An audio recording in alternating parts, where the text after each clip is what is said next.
Well, thanks everybody for joining. We're going to go ahead and record this so we can share it with those that weren't able to join us today. But if you're here to learn about the 2021 Faith Build, you're in the right place. And the scripture we wanted to reflect on this morning a little bit as we get started is from 1 Peter 4:12, which is written on the screen here. Don't be surprised at the fiery ordeal among you, which comes upon you for testing. So I always like to say when we embark upon a faith build, we're embarking upon a faith journey.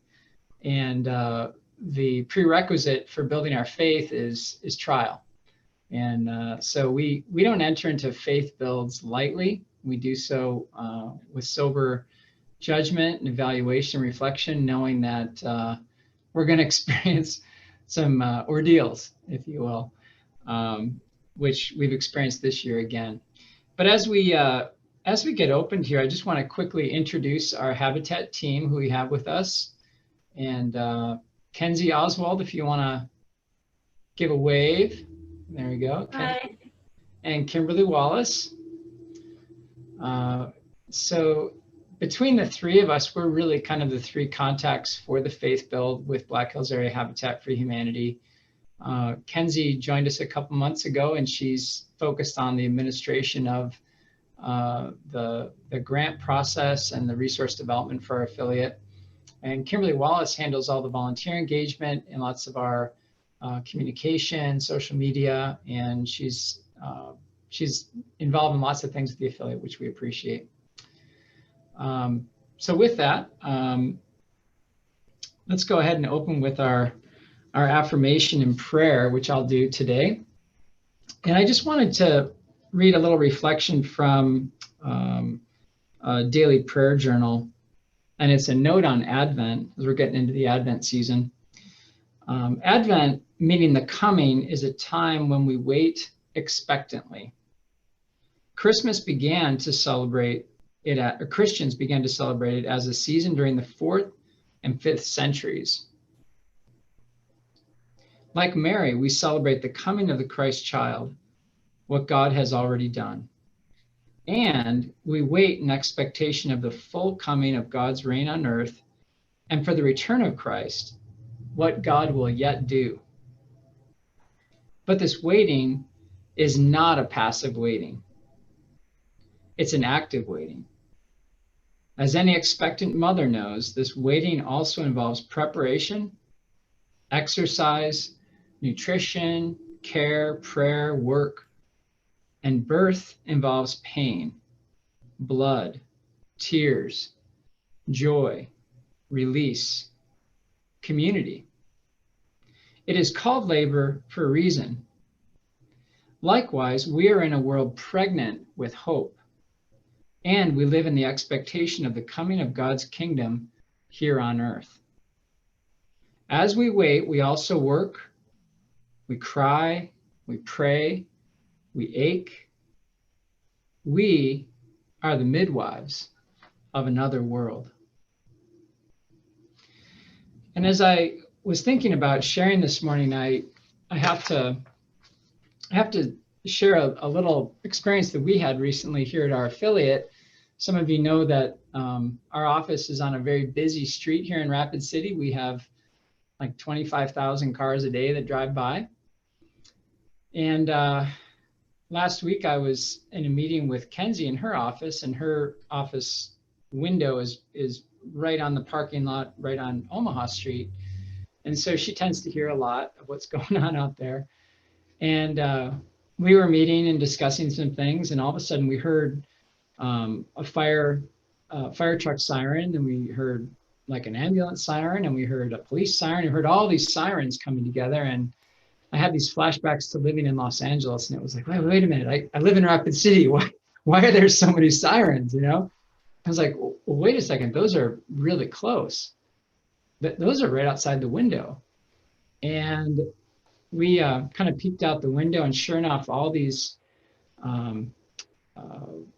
the EMT and the firemen, the police all came together. These first responders came together, and they were huddled around what appeared to be a person laying on the road.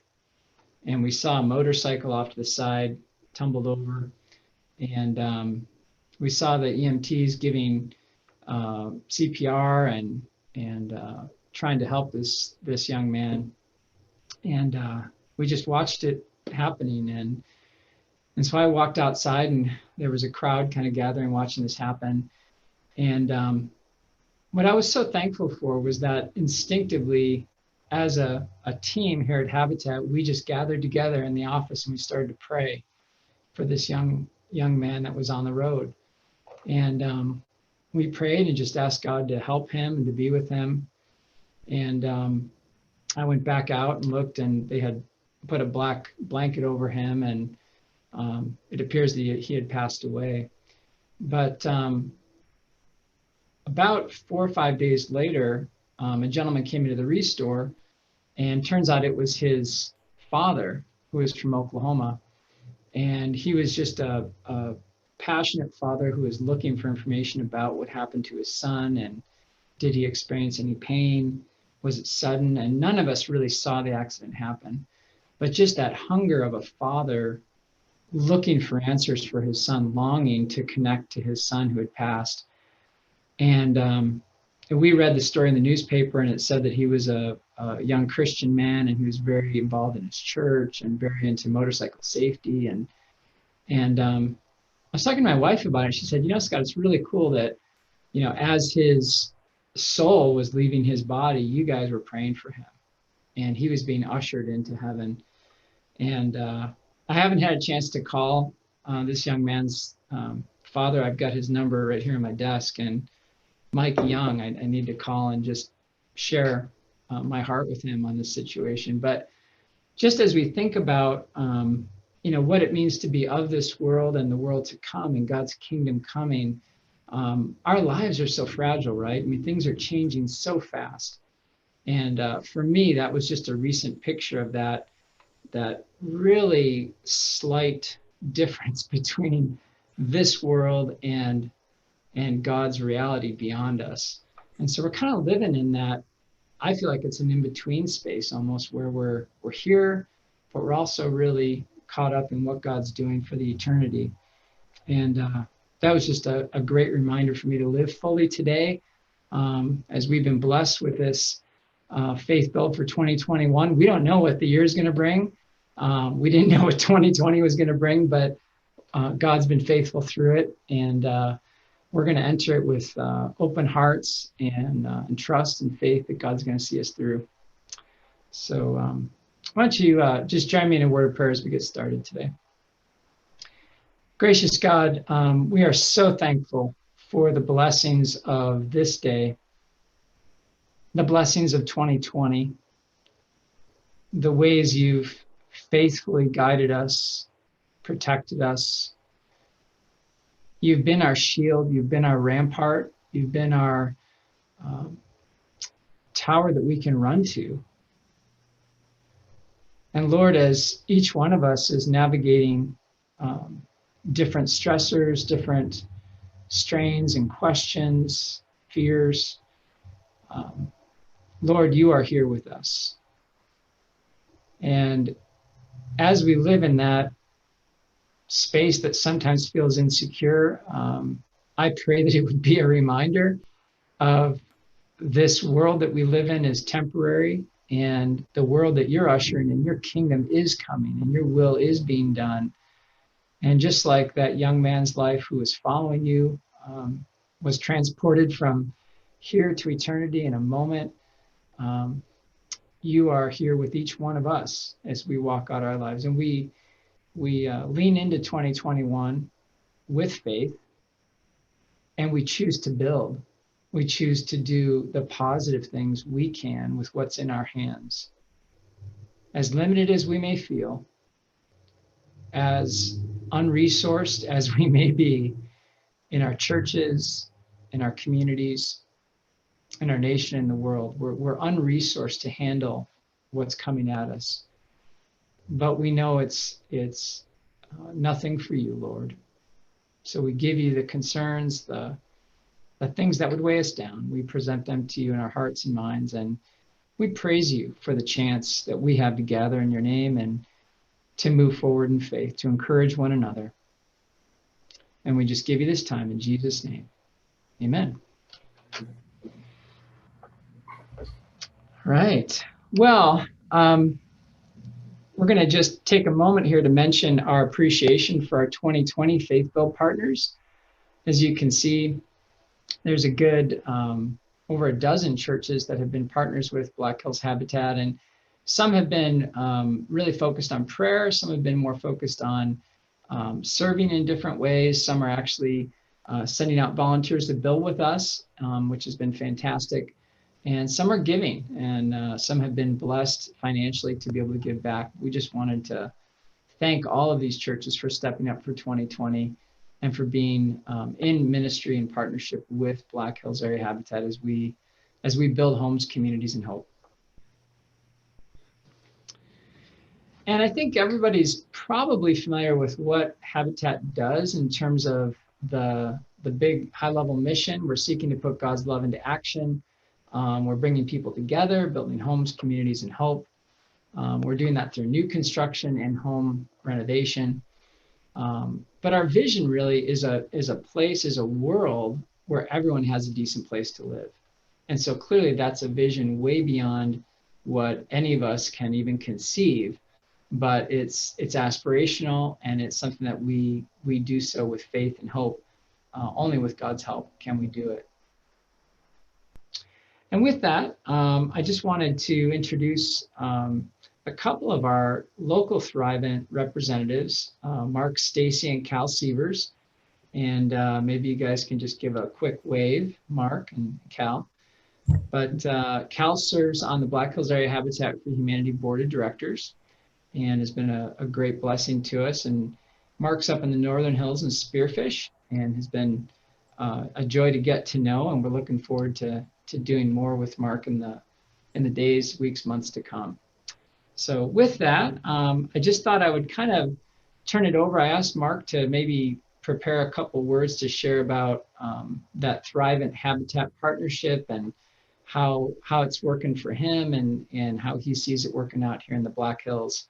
So I'll turn it over to you, Mark, and Cal. I know you're always ready to jump in and help too. So you guys can team up here if you want to. Thanks.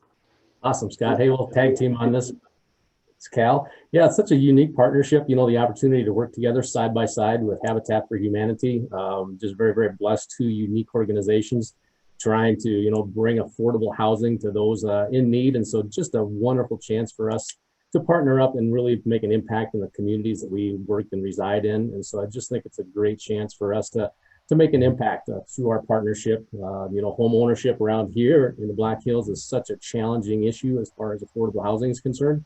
And so what a great mission that Habitat has. And so Thrivent's is very blessed to come alongside of you and make that happen in conjunction with all of our church partners. I think it's a great way for us to help those in need who need a little extra.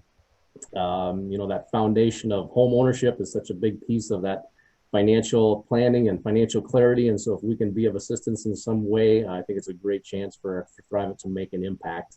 Cal, anything that you wanted to add on your end?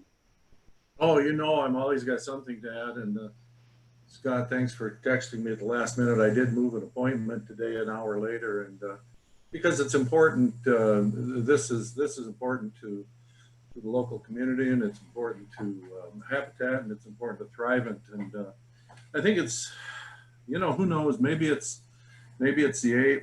I'll say my age. Maybe it's the year we've just nearly gone through. We've got 30 days left, or a little better. So you get a little melancholy, and we did a meeting yesterday online, Zoom, of course, with a prospective and likely board candidate. And so I spoke a little bit there too, you know, trying to relay to this particular person what Thrivent's involvement and what it means. And as you know, Scott, and anybody that's involved in any kind of charitable endeavors and outreach, there's lots of needs, lots of hands, so to speak, lots of people, lots of organizations that need a hand up, and and so I think about our relationship with Habitat, and maybe, you know, like I said, in those situations, thinking about what we provide. And you've all heard the starfish story, and I don't need to repeat it, but sometimes I feel like, are we doing enough for everyone? And then realizing, well, we can't be all things to all people, but we can certainly do the very best we can for a few, in this case, Habitat. And our culture and our vision and our mission and our values at Thrivent so closely align with what Habitat, and certainly that's projected by the local affiliate, getting to know the people. So again, like I said, you can tell I have nothing prepared, but speaking from the heart, great organization. The faith builds our relationship that's been now, Scott probably remembers, I know it's 10 years plus, I think it's nearly 15 years. This is a relationship that we need to continue to nurture and feed and grow. And so to be a part of Habitat, to me, is a blessing, and I appreciate anyone that has contributed in the past, either volunteer or paid. That's all. That's all I have. Well, thanks, you guys. That was wonderful, and I don't feel like I need to add really anything to that, but just to respond and say, you know, how meaningful the partnership is to Habitat. I know not just in the Black Hills, but around the world, Thrivent's a major contributor to Habitat for Humanity. One of the largest for sure, and I think one of the deepest partners, because, you know, there are those corporations that will come alongside Habitat in different ways, but the consistency and the integration of the volunteer mobilization, getting to the heart of the matter and getting to the issues that are changing the way we see what we have, the resources God's given us, and then how we use those and how we live is truly, you know, it's just a standalone partnership in that regard. And I think as both of you guys said, it goes back to the values and really why we're here, you know. So thanks again.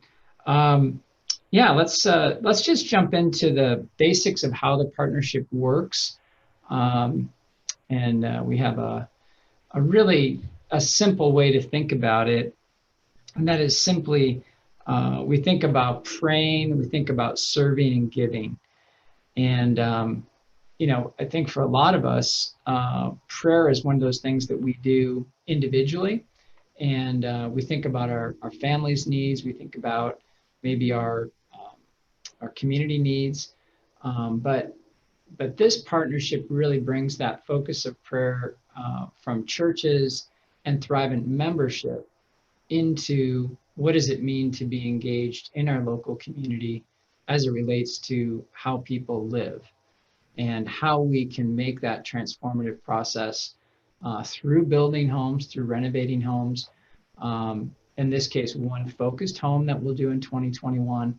But really taking the time and being strategic and praying for that successful outcome, praying for the family that's going to be given this opportunity to purchase an affordable home, praying for the volunteers for their safety and for their well-being, for their being enriched on the job site and learning as they're building, learning as they're engaging, and not seeing prayer as just a generic thing, but it's a really focused, strategic part of how we can partner together.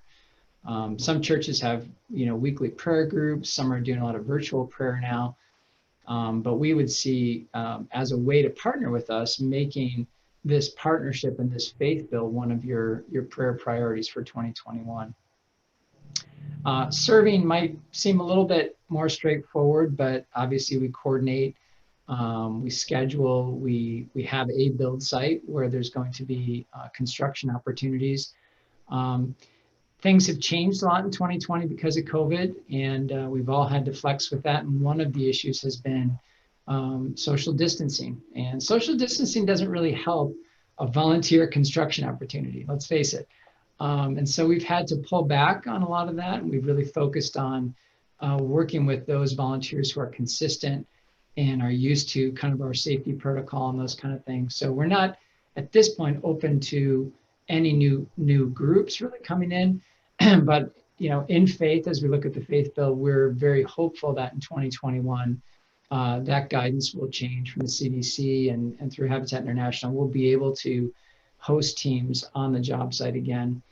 And Kimberly can share a little bit more about that process that we're going through. But you often think about construction opportunities, swinging the hammer, throwing up sheetrock, helping with landscaping. There's all kinds of ways to help build a home. But we also have opportunities in terms of committees with construction committee and site selection and events committees and even board of director offices. There's a whole kind of, I guess I'd say it's like a runway where one can start even building and then maybe end up serving in a totally different way behind the scenes with Habitat. So we look at that service in a broad sense. And then finally is just the giving opportunity.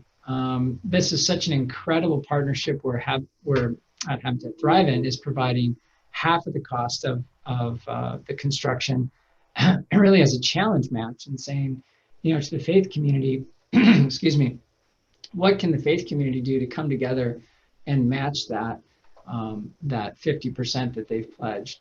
And I think it's a wonderful opportunity, and the more we lean into that and think about the resources in our churches and in our relationships where we can truly invite people into this opportunity of generosity. And I know Clarence Jordan used to talk, one of the founders of the philosophy really of Habitat, used to talk about that the wealthy really need an opportunity to be generous, an opportunity to, in a dignified way, divest themselves of their wealth, and to do it in a way that's sustainable and meaningful. And Habitat obviously provides that opportunity through our whole process. So it's a great opportunity. We encourage churches to take this challenge on and to play the part that they can in this challenge. And now we've actually got a short video for you that kind of unpacks this partnership and how the partnership works, so we can watch that together.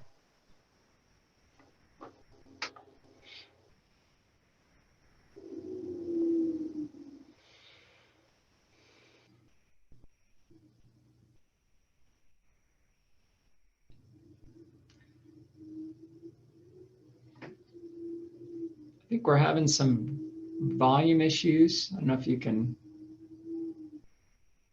Are other people hearing it or no?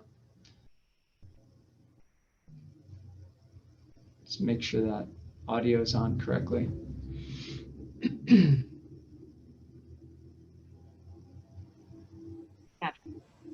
Sorry, we figured it out. Safe home is where the heart is. And at the heart of every strong community, there are those who are willing to lift others up, helping those who need a home.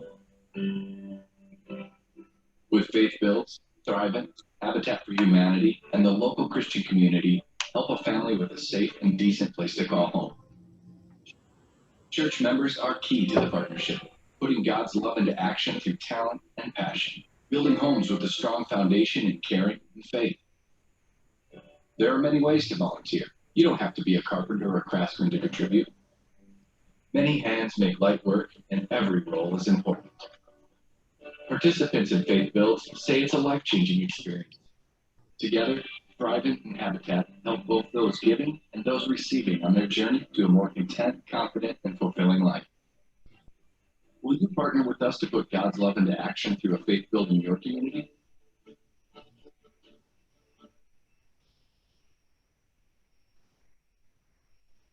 Awesome. And we love the new logo. It's pretty cool.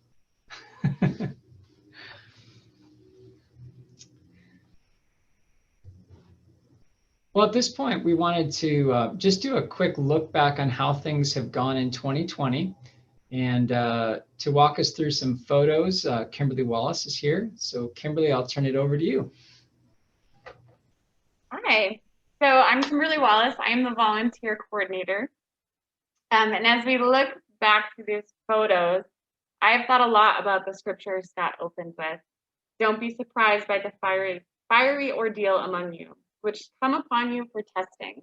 2020 has definitely been a test for me. Being a volunteer coordinator in a pandemic is a difficult task. But at the same time, having a faith build happen through all of this is the most consistent thing in my life, the most consistent thing in my volunteers' life. So we are deeply appreciative that we can rely on having a faith build every year. It is a certainty that we all need. So this is the recipient of our 2020 faith build. Her name is Kwana. She has also been a fiery ordeal for my testing. When Kwana applied for the program, she just kind of rolled the dice.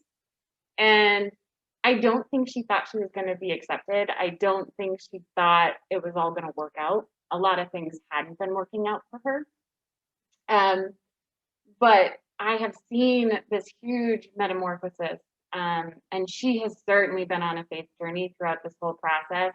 As she's come this far and seeing her house built, I think she is finally confident she is going to receive her home and she can do it.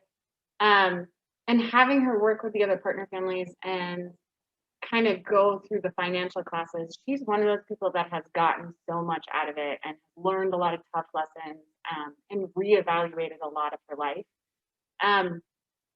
So even though in the beginning she definitely bucked up against us quite a bit and was like, oh, I don't know if I can do it. I don't know if it's worth it.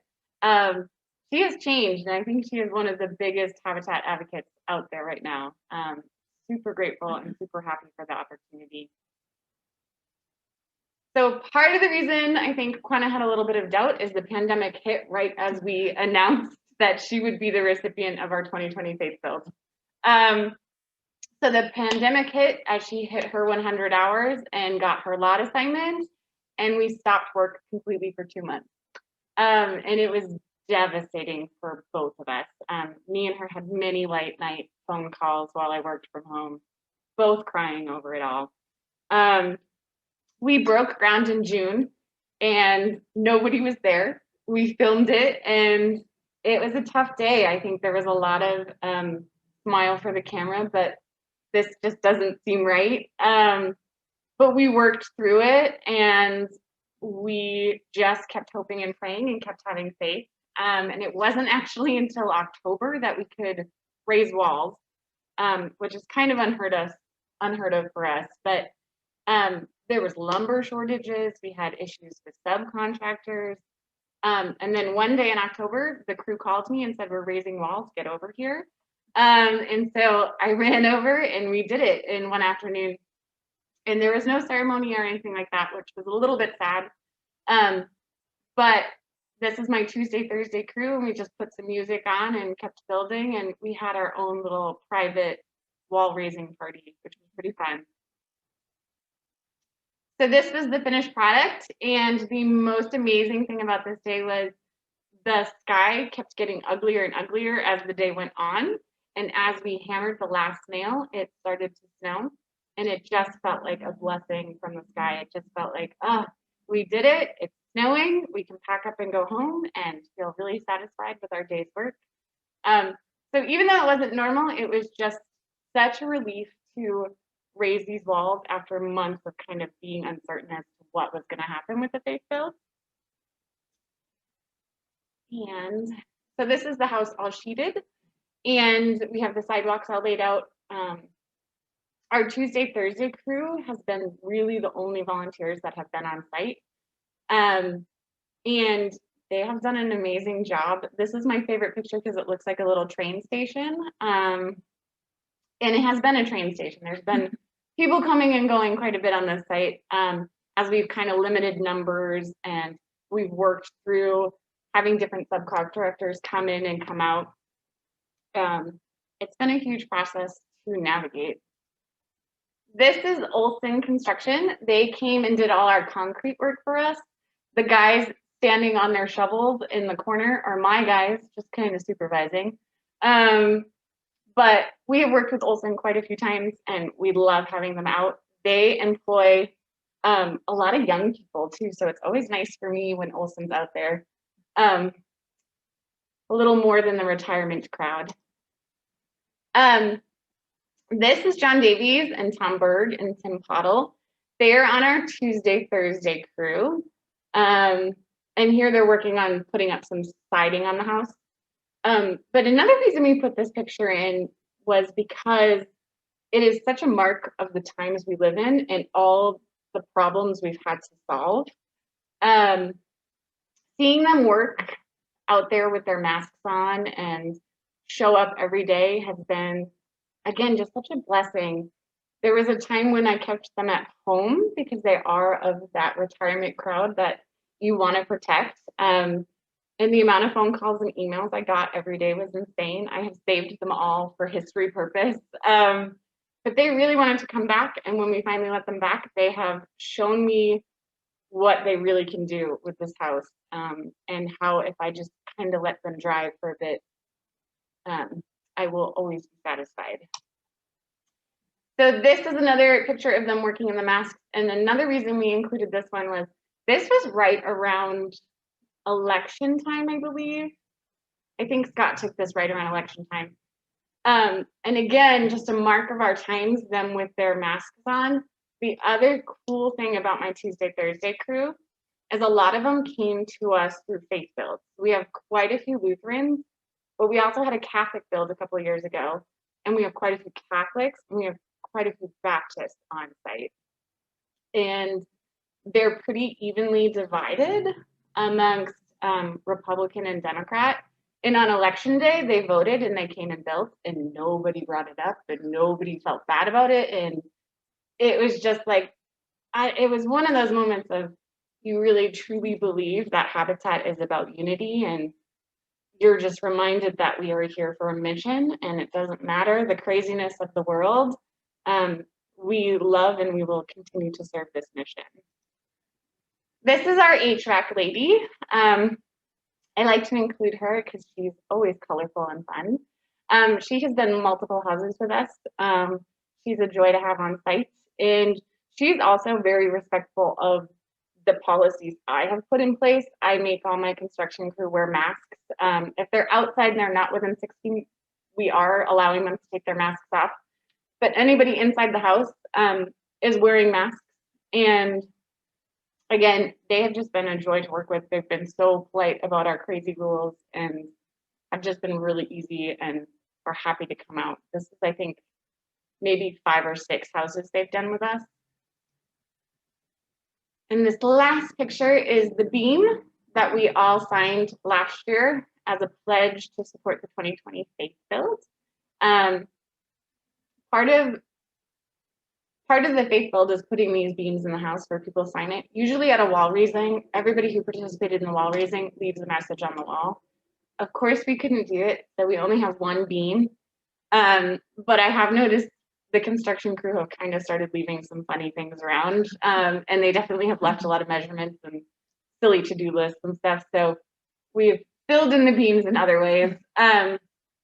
But as we go into 2021 and we kind of look at what are the things we can do if volunteering is limited, definitely having a 2x4 drive or donating 2x4s or decorating 2x4s and bringing them to the site, that is something that we will always need and appreciate. Again, particularly since lumber has been short and difficult to get lately. So this last picture I'll go through is our potential Thrivent Builds families of next year. They're all in a bit of a race right now. When they get to the 100-hour mark, we'll decide what lot we will offer them, and then we will choose someone to be a 2020 faith build. It really isn't anything particularly special that makes you a 2020 faith build. It's really all about timing and lot assignments and kind of where they're at in the program.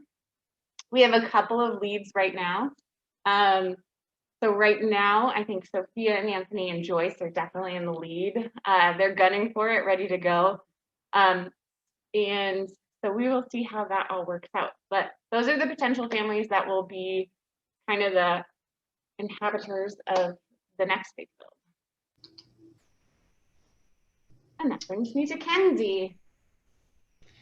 Hey, thank you so much, Kimberly, that was great. And, what a wonderful set of pictures to kind of catalog what's happened in 2020. And as you said, we are just excited for finishing this year strong and getting this house done by the end of the year. We're on a rapid clip to do that. Just a couple things that popped up. We talk about sweat equity, and I think that's a term that's common vernacular within Habitat. And what we mean by sweat equity is that all of our partner families have to do 250 hours of sweat equity per adult. And that includes financial training courses with Love Inc. and Life Inc. and consumer credit counseling. But then it also involves actually being on the job site. It involves building their home, seeing what's behind the sheetrock, going through a home maintenance course. Our goal is that when families move into a home, they understand how their home was built and they understand how to maintain their home physically. And then they have that financial framework in place with a healthy budget to be able to make those payments on a monthly basis as they're purchasing their affordable home. In terms of locations, we will have the 2021 project in Rapid City, and it will be either on Midway and MacArthur Streets, East Van Buren, or we have one possible other location, but it'll likely be in one of those two locations. And as Kimberly said, the families are working toward that goal of 100 hours so they can then get their lot assignment. Yeah, and so with that, let's turn it over to Kenzie and we'll look at what the Faith Build Challenge looks like.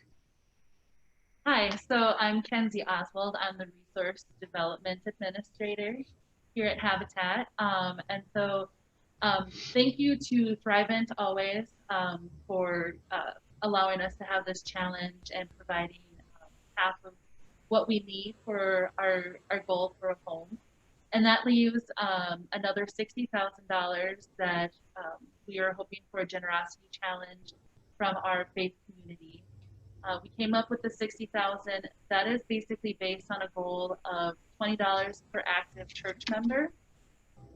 So as you go through your budgeting, hopefully that is something that you can keep in mind of what your congregation can help with and how we can get to our overall goal of $60,000. And then to kick off for 2021, just some things that we want to keep in mind is we are currently now recruiting for partners such as yourselves. So thank you for joining us this morning. Our Faith Build family will probably be selected in the springtime. So we will have more updates for you as that comes about. And then we also want you to stay in touch with us. We will stay in touch with you through communication, but we invite you to also be in touch with us of things that you are doing, ways that we can help with anything that you have coming up. And then we would love to do church presentations to your congregation, basically to be an advocate for Habitat for Humanity. Let them know what the Faith Build is all about, anything that you would like us to come and talk to your group about. And then we also have some fundraising ideas that we shared through this invitation. But if you have other fundraising ideas, please share them. We would love to be able to know what you're doing and what's going on. And as Scott and Kimberly had said, volunteering is a little bit different in 2020. We're hoping that changes in 2021, but always having interest in any volunteer opportunities, whether that's making quilts or baskets for the family, providing meals, or even just, advocating for Faith Build and for Habitat. And then, as always, prayers for safety, and that's what we ask anyway. So.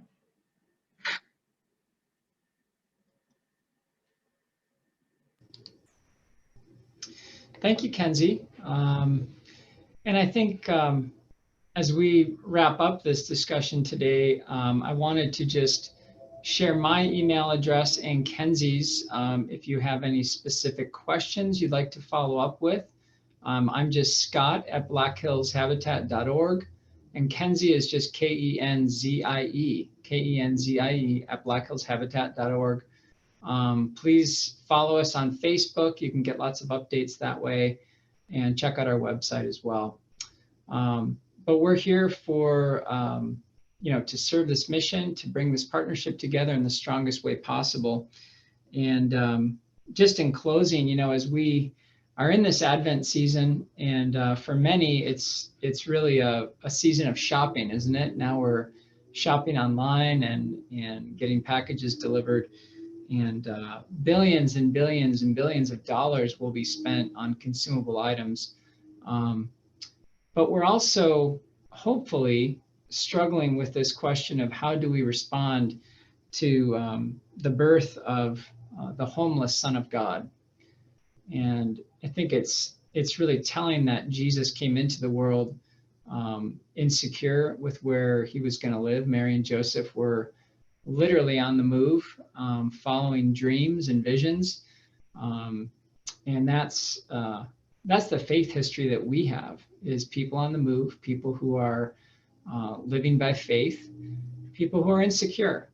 And for those of us that are in positions in our churches and in our community with our different vocations, if we have that opportunity to encourage others to be a part of this partnership so we can help a family get secure, get strengthened, get stabilized, gain some independence, so that the history of their family will change, that next generation will be stronger, and together we'll have a stronger Black Hills area. We would love to do that with you. So with that, thank you for spending the time with us today. I know we presented quite a bit of information. We hope you'll have a chance to digest this with your leadership team at church. Maybe you have a mission team. But as you do that and you have questions and you'd like to visit with us, we're here, and we sure appreciate you. So thank you very much, and God bless. Have a wonderful day, and we look forward to partnering with you in 2021. Thank you very much.